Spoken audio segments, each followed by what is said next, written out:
반갑습니다. 주식 투자 강의를 하는 박재춘입니다. 저는 33년간 증권사에서 근무를 했고요. 정년퇴직을 한 이후에 본 강의를 하게 되었습니다. 근무 기간 중에는 대구 경북 주요 공공기관 및 기관 및 기업체에 경제교육 연수 강사를 활동을 했고요. KBS 대구 방송의 정기 패널로 1년 정도 출연한 적도 있습니다. 그리고 네이버나 정권 관련 사이트에 주식시장과 관련된 원고를 기고해 왔고 동영상 강의도 진행을 했었습니다. 평생교육원 강의는 정년퇴직을 하던 이듬해인 2021년에 강의 의뢰가 들어와서 시작하게 되었습니다. 본 주식 강좌 내용은 주식 투자가 재테크의 중요한 수단으로 자리는 잡았었는데 어떻게 시작하고 어떻게 계좌 관리를 해야 하는지 어려워하는 분들이 대부분입니다. 그래서 본 강좌는 주식 시장의 상승과 하락에 영향을 미치는 요인들을 이해를 하고 투자자가 꼭 알아야 할 투자 기법과 이론에 대한 상세한 설명, 그리고 투자 실전에 관련된 노하우를 사례 중심으로 이해하기 쉽게 전달하는 과정입니다. 강의 목표는 성공적인 주식 투자를 위해서 자기만의 아이디어를 획득하는 데 있고요. 강의 과목은 투자 위험의 관리, 경제 흐름을 읽어서 투자 가능한 경제 상황을 찾기, 그리고 기업의 목표 주가를 계산하는 방법, 그리고 차트를 분석해서 기술적 분석으로 대응하는 방법, 매수 매도 타이밍 찾기 등이 있습니다. 자, 그럼 이번 주 강의를 시작하도록 하겠습니다. 자, 그러면 이제 800만 원의 미수금이 생기죠. 그죠? 그러면 이제 800만 원을 넣어야 될 거 아닙니까? 그죠? 그러면 이제 3일 결제되는 날 아침에 내 계좌에 마이너스 800만 원이 딱 찍힙니다. 그러면 이제 증권사에서 아침에 전화가 와요. 800만 원 미수금 생겼으니까 입금해 주세요. 라고 이제 전화가 옵니다. 그러면 그날 800만 원을 넣거나 아니면 800만 원 냈지만큼 주식을 도로 파시면 돼요. 근데 안 팔았다. 그러면은 그 다음날 아침에 첫 시세로 증권사에서 팝니다. 그게 반대 매매라고 그럽니다. 근데 첫 시세 붙는 시세대로 그냥 팔아버립니다. 그게 반대 매매라고 그러고요.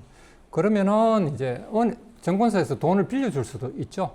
그럼 800만 원을 증권사에서 빌려줄 수도 있습니다. 그거를 신용거래라고 그럽니다. 신용거래를 하시려면은 미리 증권사에 가셔갖고 신용거래 약정을 하셔야 됩니다.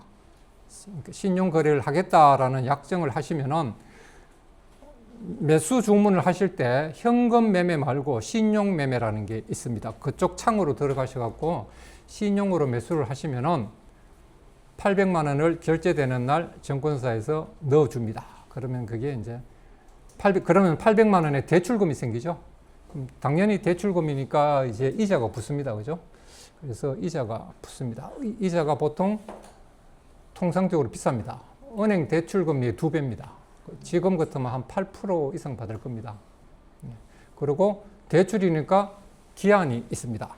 그래서 통상 150일 정도 빌려주는데 주식시장이 워낙 좋으면 모든 사람들이 빌리려고 그러겠죠. 그러면은 한정된 자원으로 빌려줘야 되니까 기간을 좀 짧게 해갖고 많은 사람이 쓸 수 있게 합니다. 그죠? 그래서 그런 경우에는 신용거래 기간이 짧아질 수도 있고 돈을 빌려줬으니까 담보 체크를 하겠죠. 그죠? 그래서 담보 비율은 140%입니다.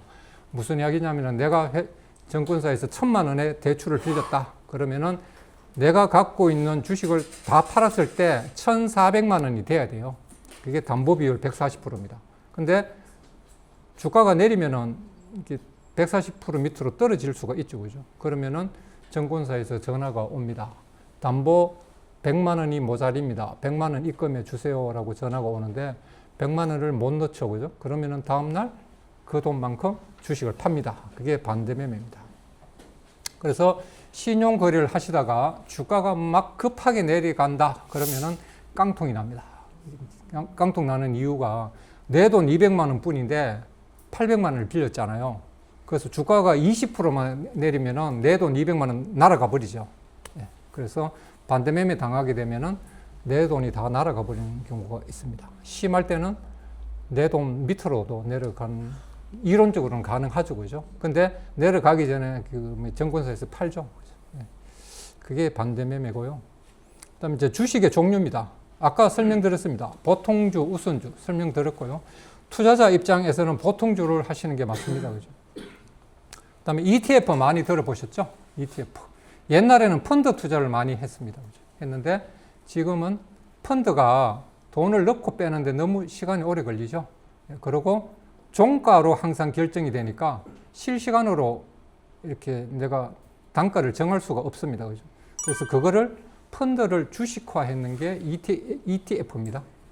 그래서 ETF는 펀드라고 보시면 돼요. 펀드를 주식으로 만든 거예요. 그래서 ETF를 하시면 되고요. CB나 BW는 좀 전문적인 거니까 뭐 모르셔도 됩니다, 그죠? 그 다음에 시가, 종가, 동시호가.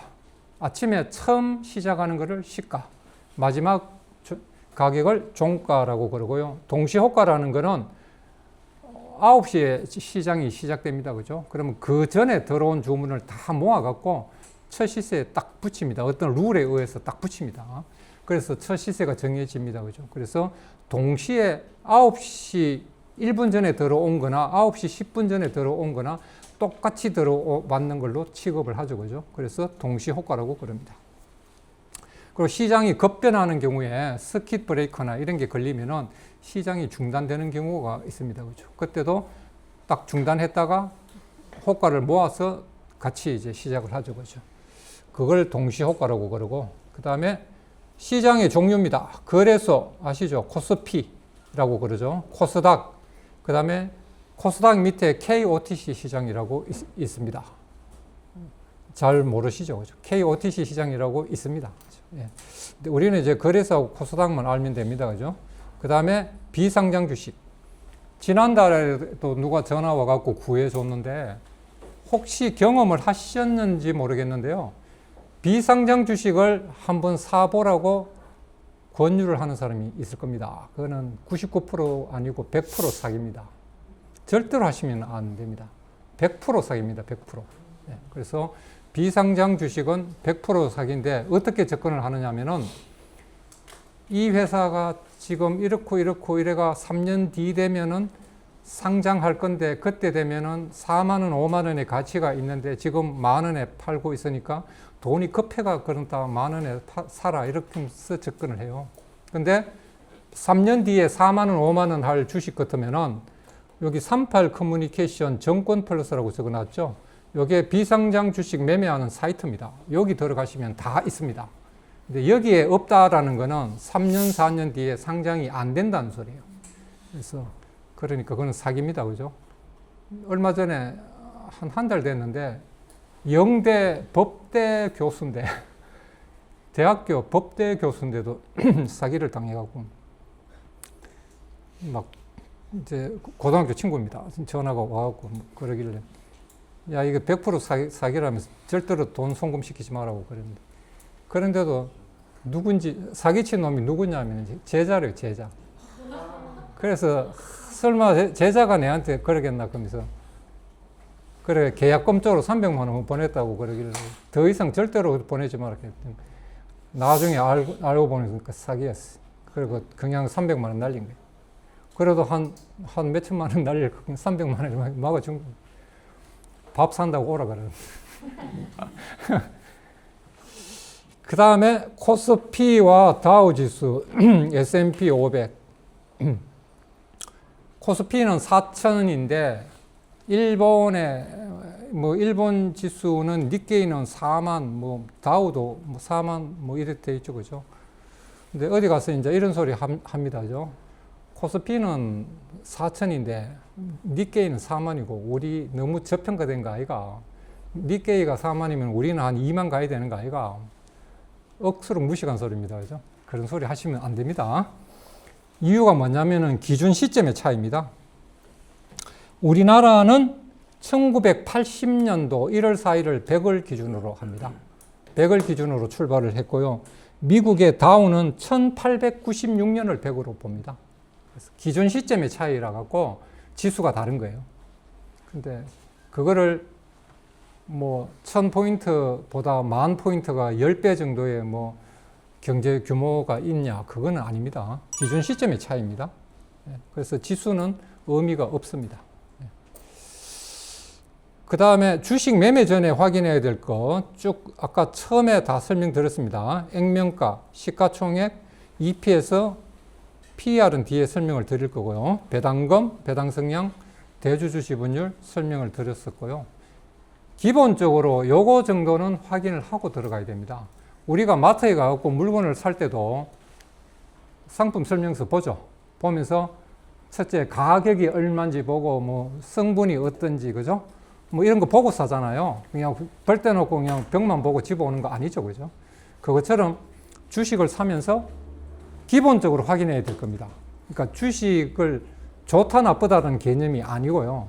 우리가 상품 살 때 그냥 라벨 보듯이 기본적으로 봐야 되는 겁니다.